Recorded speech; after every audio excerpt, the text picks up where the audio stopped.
I saw some comment online about middle-aged white guys with PowerPoints, and I thought, I won't do that. As those of you who have taken psychedelics know, psychedelics are agents of disruption. They are agents of non-conformity and non-compliance. People take psychedelics and they start doing the darndest things.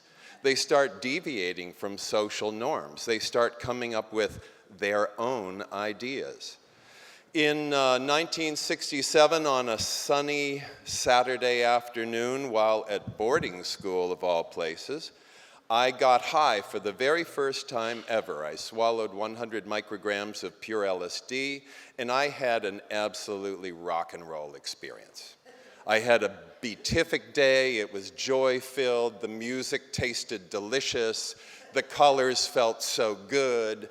I could just smell the sunshine. I was laughing. I was suffused with goodness. I felt connected to everything. And when that experience was over, I realized that there was this entire body of knowledge and experience that had been kept from me. Maybe not necessarily deliberately, maybe other people just didn't know about this. But my friends and I started to investigate LSD and also smoking cannabis, and we had tremendous experiences. We had visions, and these agents started to inform us, even though we weren't taking them in guided ways, even though we weren't participating in some sort of a shaman-led ceremony. And many of us wound up just kind of like coming to the conclusion, we really shouldn't be eating anything other than like pure natural foods, right? And it'd be a good idea to meditate, and we should probably practice yoga. And over time, many of us adopted what you would call a natural lifestyle, not because anybody wagged a finger at us and pointed at us and said, you should do this, but because something intrinsic and whole resulted as an effect of getting involved with these remarkable agents. Now, today I kind of want to try to bring together the unified field theory, love, infinity, Kundalini, health, global and planetary awareness, social activism, and peace on earth in the 25 minutes that I have. So I got to move right along. One of the things that happens is that psychedelics enable us to experience infinity. How does this work? Well, in part, it works as a result of the way our brains are configured. Now, each person in this room has about 100 billion or so neurons in their brain. That's a lot of stuff in your head bucket, okay? And these neurons all communicate with each other. They communicate via electronic emissions, and they communicate with chemistry. Now, everything we do creates what's called a neural circuit. You're a little kid and you're taught how to make a sandwich, okay? You put a piece of bread down on a cutting board, you take your peanut butter, you spread that on, you take your jelly. The first few times you do it, you're fumbling around, you're clumsy. After a while, you get it. After a while, it becomes automatic. It's like with driving. The first time I got into a car behind the wheel, I was about 11 years old. My dad was teaching me to drive, and I promptly dead-aimed right toward a fence. And over time, I learned not to do that. As we learn different behaviors, we develop neural circuits so that we can engage in these behaviors automatically. It's probably not the case that anybody in this room goes, okay, now if I'm going to make a sandwich, first I must lay bread flat on a surface. You know how to do this. So these things become neural programs in our brains. But so does everything else. Who in the world came up with the crap idea that Adam and Eve having sex was such a heinous injustice that it meant that the entirety of humanity was doomed to hell forever? Really, I'll tell you who came up with that. Sad, bitter, sexless old men. It's not nearly as funny as it sounds. There are hundreds of millions of people living with guilt and shame over the sheer beauty of what should be a sweet, lovely, tender, intimate experience. This is not right. There are so many programs in our, it's patriotic to drink bad beer, really? Really? Is that so? Why exactly is that the case? What happens when we take psychedelics is that the neural circuits stop. And there's this big open field. Now, neurologists say that the number of connections that can be made between neurons exceeds the number of atoms in the universe. I want to run that by you one more time. The number of connections possible to be made between neurons in the brain exceeds the number of atoms in the universe. And you think, well, I don't know if that's really the case. Think about it. Neurons can communicate right beside each other, 1 to 2, or through 90 billion neurons this way or that way, any combination. And anything that we do habitually, anything that we think habitually, any way we react habitually, becomes a neural pathway. But we know from brain imaging, when we take the psychedelics, the neural pathways stop. And what do we experience? This vastness, this global sense, this infinite, this connected to the all and everything. Because none of those pathways are running us down our typical thought behaviors, emotional reactions, typical mental patterns, the inner dialogue that's going on. That just ceases. And that experience of infinity, that beautiful, interconnected with all things at all times and the source of all existence experience, becomes this fruiting thing that just starts to grow within us a more whole and healthy and life-imbuing way of engaging. So we come away from the psychedelic experience going, you know, actually, it really isn't the best thing to glorify snipers. We ought to be glorifying school teachers. That's who we should glorify. Not people who hang out on a rooftop and kill people, but people who shape the minds of the young. And yes, a lot of this religious stuff, it's kind of a bunch of crap. No, really, seriously, let's call it for what it is.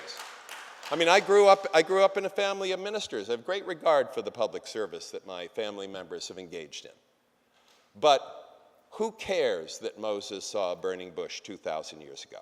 Really? You're going to see a burning bush in your first 20 minutes on acid. Seriously. And is not your experience every bit as valuable as somebody who died in the desert 2,000 years ago? You bet it is. And that's the point. When you look at the army videos of soldiers given LSD, they're hysterical. They're on YouTube. You can watch them. These guys are tripping their heads off. You know, you can see that they're really going into the peaking phase, and they're being told to stand in a straight line and march, and they just go, forget it. And they go off and they look at dandelions. And the best part of these videos is the narrator. The soldiers do not appear to be following orders. This very Eisenhower era stuff, okay? It just becomes apparent that certain behaviors, certain modalities are useless.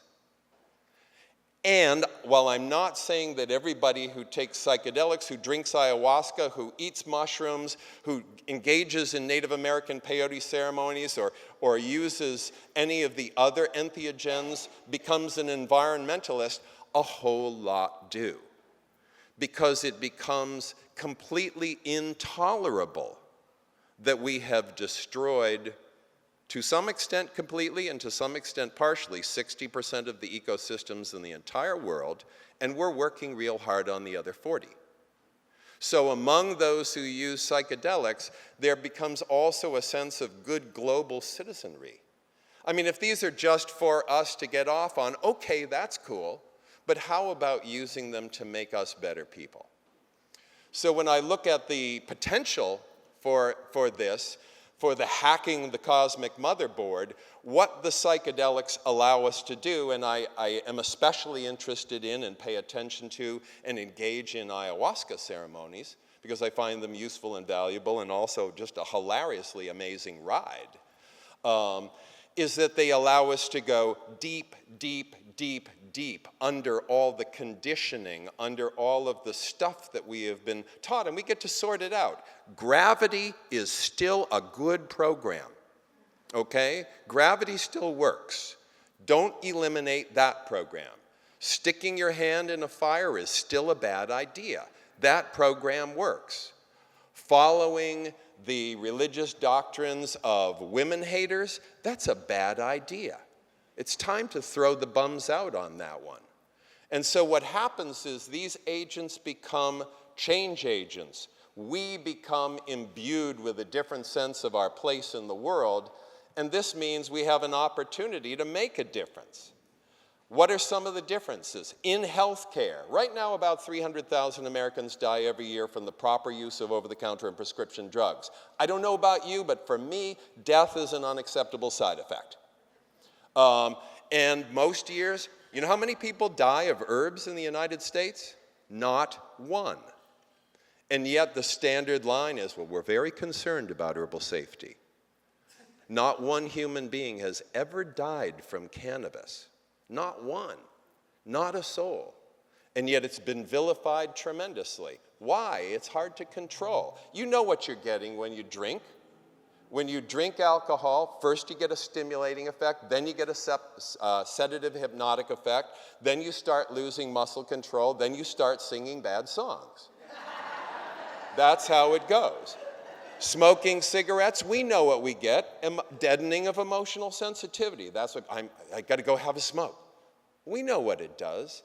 We don't know what's going to happen when you eat the blotter, when you eat the 13 pairs of mushrooms, when you drink the ayahuasca, when you chew the 8, 10, 12, 24, 68 peyote buttons. It's all Mardi Gras in your head from that point on. I've been impressed by the healing I've seen, especially with ayahuasca.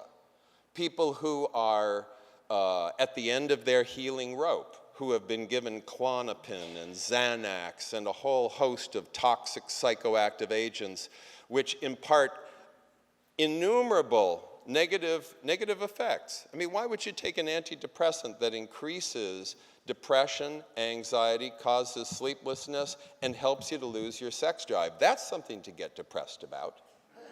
And yet, when people take ayahuasca, very often they are relieved of their depression. Their serotonin level resets, and serotonin is the primary target for the antidepressant drugs. Their dopamine level resets, which is why some people who are addicted can walk away addiction-free, because addiction is a chase after dopamine.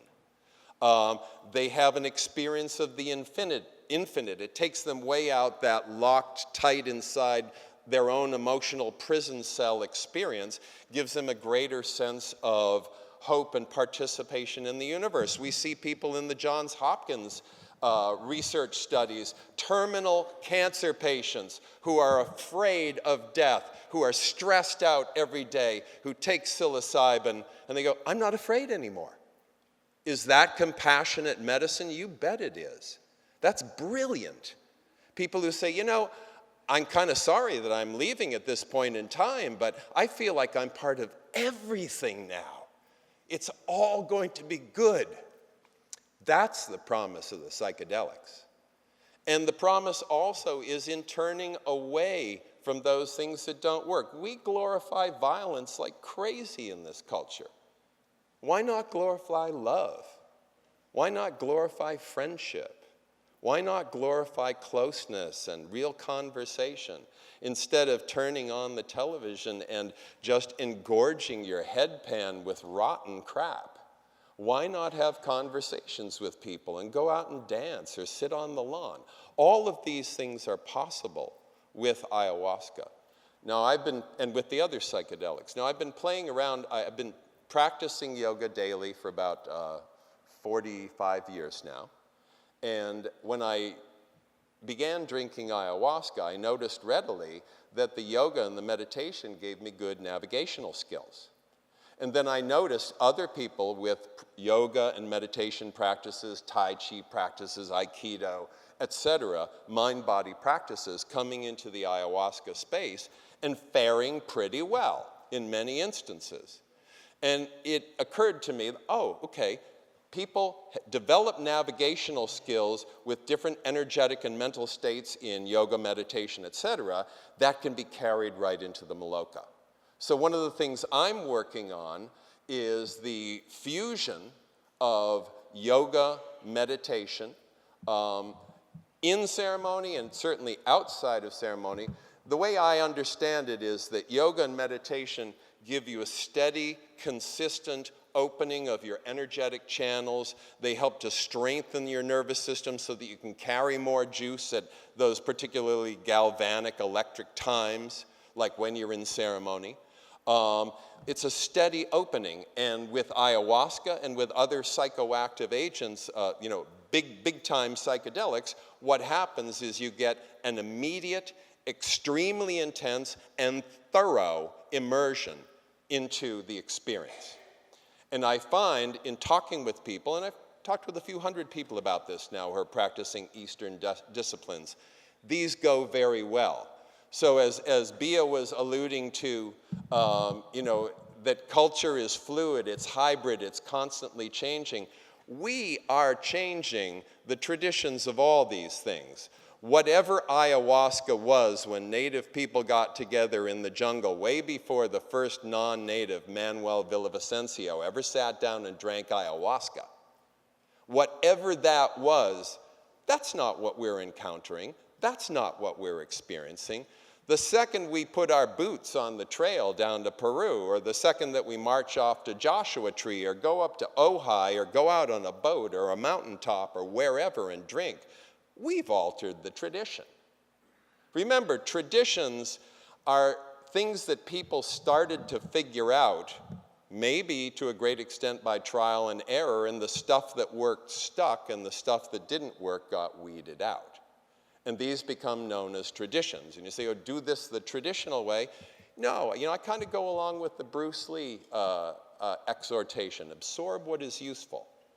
If sitting in a quiet space and having guidance with somebody who's highly skilled provides a good experience, and I would say it does, that's a good thing to keep. But, barring menstruating women from ceremony, maybe not such a good idea. Maybe not such a good idea. So when we think about the psychedelics, when we think about ayahuasca, the magic mushrooms, peyote, San Pedro, iboga I haven't done, so I can't speak to it. What we can say is these things are disruptive. They take us out of our conventional experience, whatever that is. And they may be very, very disorienting. They may be so disorienting, whoa, it's going to take me like a long time to integrate that one. I can't figure that out. And whatever that was with the robot vomiting into my ear, I have no clue, And some of the stuff you don't sort out because it's not all profound. Some of it's just head salad. But you sort out the things that matter. And part of what's happening with us and with this whole movement, if you will, is conversation. There is so much conversation the day after an ayahuasca ceremony. What happened to you last night? Well, let me tell you about what happened to me. I had a conversation with my dead grandfather. Well, I was talking with my mother. She's been dead for 10 years. It goes on like that. And the conversation impels us forward with greater knowledge, greater understanding, and also a sense of friendship on this kind of zany and very unusual path. And it all gets catalyzed by the capacity of these agents to hack deep into our programming and to give us choices. Choices in our behavior, choices in our friendships, choices in our entertainment, choices of what we're going to revere and what we're not going to revere. Is anybody here revering the clowns, the game show hosts that are getting up and talking about running for the presidency? No, I can't imagine it. And yet, you know, these farces continue, but we recognize them for what they are, farces. And we have the opportunity to do something different. We have the opportunity to be thoughtful, kind, loving, compassionate, sensitive, caring, empathic people doing intelligent work in a troubled world and having a great time. Thank you.